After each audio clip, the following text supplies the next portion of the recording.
Is Canada a better country than it was before? This is a documentary to talk about it.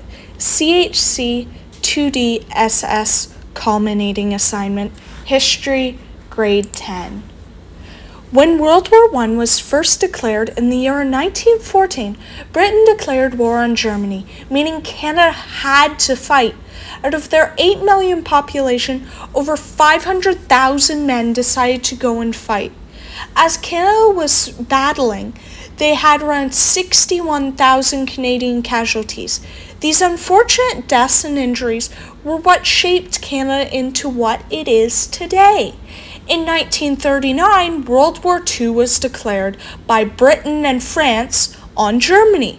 Over 1.1 million Canadians served in the military, the Army, the Navy, and in the Air Force while they were fighting.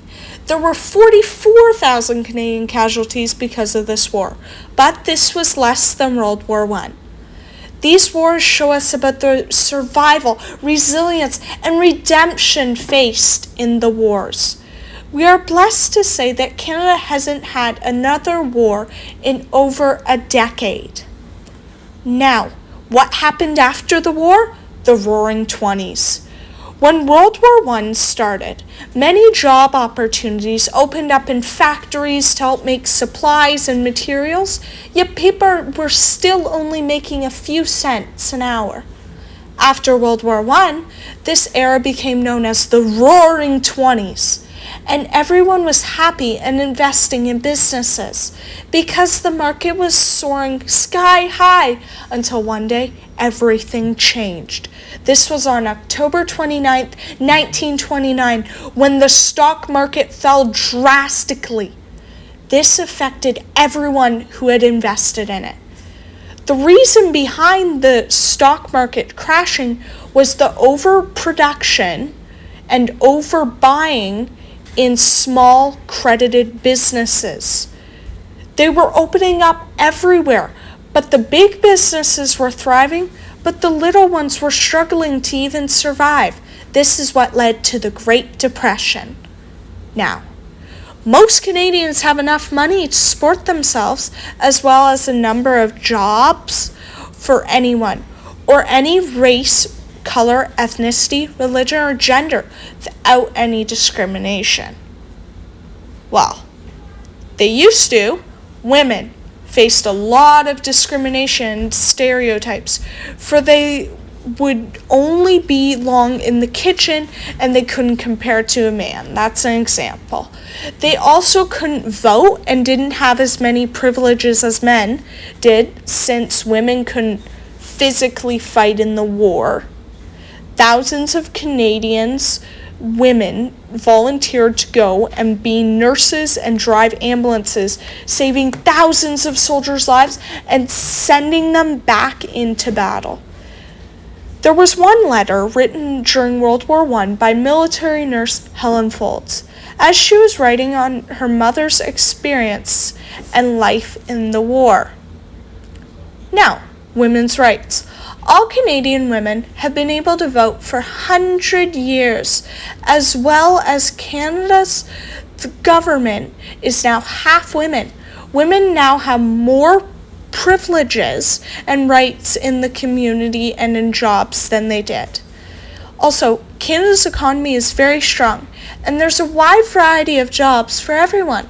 Canada is accepting of any person of any age with some boundaries: race, culture, ethnicity, and gender. Men and women both are seen as equal and have equal privileges, rights, and jobs.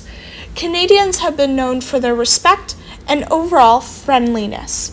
Canada is called the peacekeeping country, and that's why we have been respected for so long and been war-free. Now, one of the problems with Canada: abortion. It is the premature ending of pregnancy. The act of doing an abortion was a crime in Canada until 1988. Then, the Supreme Court of Canada struck down the law as unconstitutional. How do we not see this as a crime? It was a crime until 1988. Now, you could say it's just a fetus, but what does that mean in Latin? Little human. Why do we get in trouble for murdering a human on the street, yet not a human who's just not quite born? If we are not able to stand up for those who are unborn, then we're just hypocritical, because we stand up for those who are born and cannot stand up for themselves. So why aren't we standing up for children's rights? We fight for women's rights and men's rights, but why are we not fighting for them who cannot fight for themselves? A baby is not a disease or a tumor, so stop killing the child. Why is murder now legal?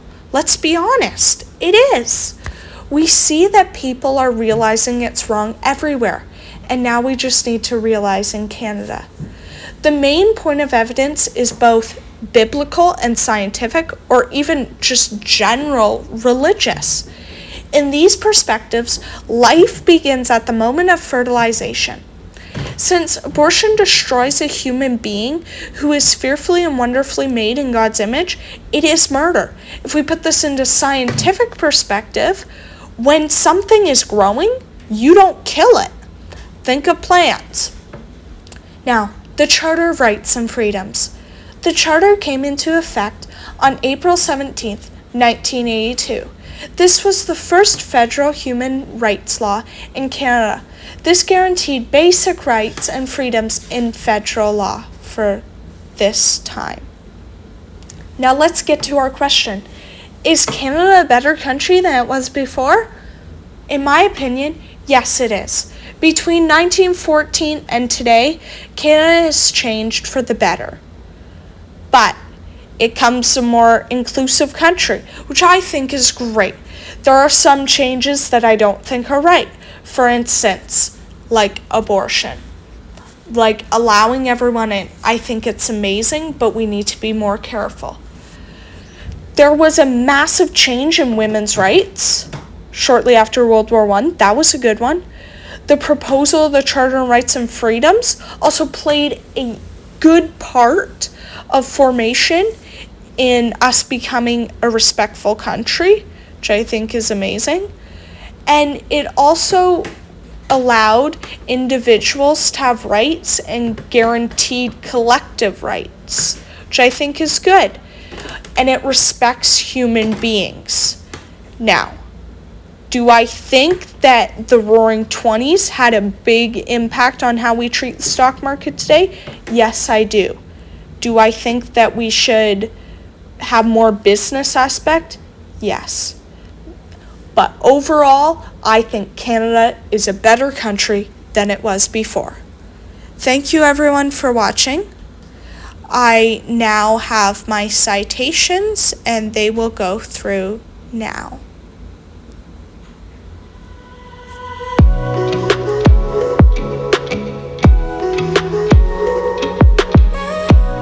Thank you everyone.